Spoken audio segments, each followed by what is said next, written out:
Good evening, everyone. So my name is John Wilkes, and our presentation is I was blind, but now I can see. So it's essentially about user testing. And I say I was blind and now I can see because as people that work in the industry, as marketing types, as analytics types, we kind of use sites different to quote-unquote normal people. So when you get actual real users using your site and performing actions, you get totally different things. So this presentation is going to be some of the kind of key concepts and insights that we find running user tests with lots of different clients that hopefully you guys can go back to your own day jobs and apply some of this stuff.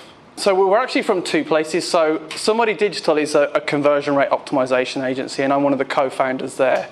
And conversion rate optimization, as you know, is the art and science of making people do what you want them to do. And a big part of that is the analytics, which often tells you what people are doing on the site, but it doesn't give you that richness of why they're doing certain actions. So that's why on top of the analytics, we lay out things such as heat maps, click maps, session recordings, just to figure out why that's happening. And a big one for us has been user testing.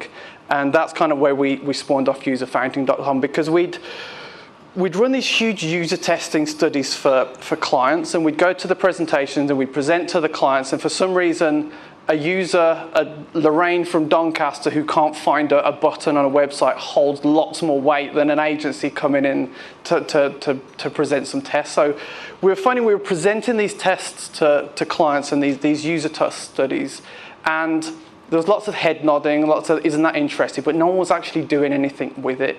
And I think the gold from user testing is to say, okay, how do we make this actionable and what can we do with it on the other side, which is what we're going to kind of distill some of those key learnings for you in a second.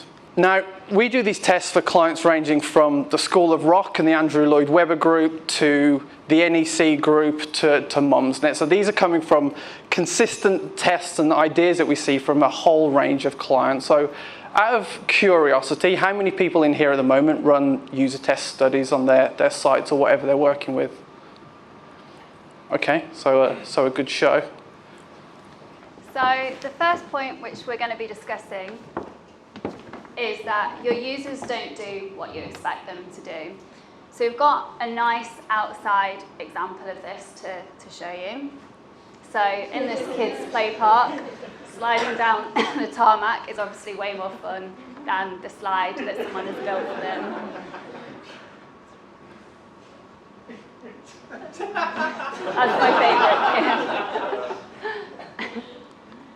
And then some really loving hamster owner has built this maze for their pet hamster, but it doesn't work. The hamster is way too clever and finds a better way to navigate around through to the end. So bringing this back to an online example, this is a ticketing website that we are working on. And we identified that there was a bit of a conversion issue on this page, but we couldn't understand why traffic was dropping off here. So we ran some user testing to try and get to the bottom of that. And what we realized was that there's a lot of friction and confusion about the way that the price bandings were shown, and they were listed alphabetically, and then the seating sections were labeled numerically. And people thought that they should match up. Standing audience. See, this doesn't quite match. I'm seeing A, B, C, D, E, not A, B, C, D.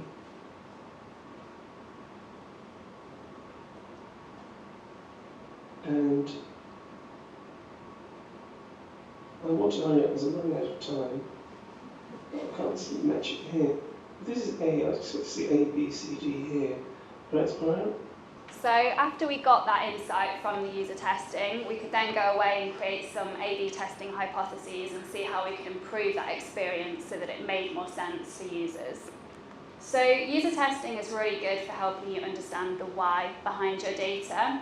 And it's also brilliant because it really makes people stop and listen to you, because as John said, if you can show them a real user struggling on your website, that's a lot more impactful than us just coming in and saying this is a problem that we think may be happening.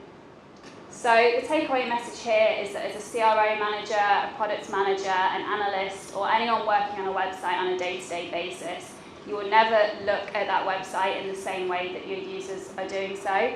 So user testing is a really valuable way to see exactly how real users are experiencing your website and where the conversion issues may be.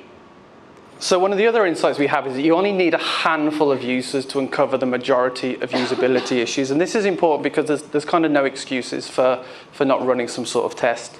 So what this is showing here, up the vertical axis, is the amount of issues that were identified during user tests. And across the bottom, it was how many people it took to identify those issues. So you can see here across the bottom that the number 5, the amount of issues identified by 5 people is not that much more different to those identified by 25 people, not that different at all. So to kind of look in that as a bit of a stat, with 5 people, you can identify 80% of usability problems. And these are always problems you wouldn't, I keep coming back to, as marketing types, analytics types, they're often finding different things because you guys typically know how to use websites. Like if you watch a video of my mom using a website, it's horrific. And some of these user testing videos, watching non-marketing analytics types, it's real insight. With 10 people, that can be up to 95%, and 15 plus, you're going to uncover almost 100% of the issues coming through to your site. So you can uncover the majority of usability issues with only a handful of users, so there's real kind of no excuse with whatever you're doing to just kind of try small and kind of uncover some of those blocks. So the next point is that your users can often not see things that are right in front of them. So in this example, which I'll play in a second, we asked a user to find an office space within a particular price range. And to do that effectively, they needed to use the filtering mechanism on the page. So hopefully you can all see there's a fairly big yellow button there that says filter your results. And you'll see in a second the user simply did not see that. We need some filters really for price. We've got currency in US dollars, so I can change to English. There we go, that's a bit better, isn't it? Yeah, that's quite easy. Right, so looking for maximum budget was currency. Yeah, maximum budget too. Search. No. He's literally clicking everywhere around where it says filter. Can you feel your inner screen pointing it out over here? 750. Well, that's a bit of a pain. I wanted to use some filters actually to reduce the parameters to my cost. So I don't know what that is. He just didn't see it. So to explain what's going on here, we can use the design principle that people identify objects by recognizing patterns. So what shape do you see on the screen? Triangle. Triangle. But what's actually on the screen is just a series of lines and some incomplete circles. And what's happening is your brain is filling in the gaps of what it expects to see and it's showing you the triangle. And here you see two sets of 4 dots rather than 8 individual dots. And that's because your brain is looking at the space between the dots, or the lack of it, and then making sense of it by recognizing a pattern. So bringing it back to that example, that filter being hidden behind the button wasn't the pattern that the user was expecting to see. And what they were probably expecting to see was something that maybe looked a bit more like this, which would be a more familiar pattern that they've come across on other similar websites before. So the takeaway message here is that you can use user testing to validate that your website is using the patterns that your users would expect to see. So one of the other key takeaways with user testing is that you can actually measure somebody's lostness. And we don't need to learn this equation, but what a lostness is basically a combination of is it's the unique pages somebody visited, it's the total pages they visited, and it's a minimum number of pages required to complete a task. And why this is important, if you're running like many user tests, and some of these are kind of subjective tests, you need to think, okay, where do we start with this? Now the lostness score is between 0 and 1, 1 being you're absolutely lost and you haven't got a clue, and 0.4 being you're lost, and 0 you're not lost at all. And why this is important, if you've conducted kind of 10, 15 user tests and you've got lots and lots of insights from that test, this lostness score will help you prioritize where to even start. So on this example here, so say this was 3 separate tasks. Remember I said that the closer you are to one, the more lost someone is.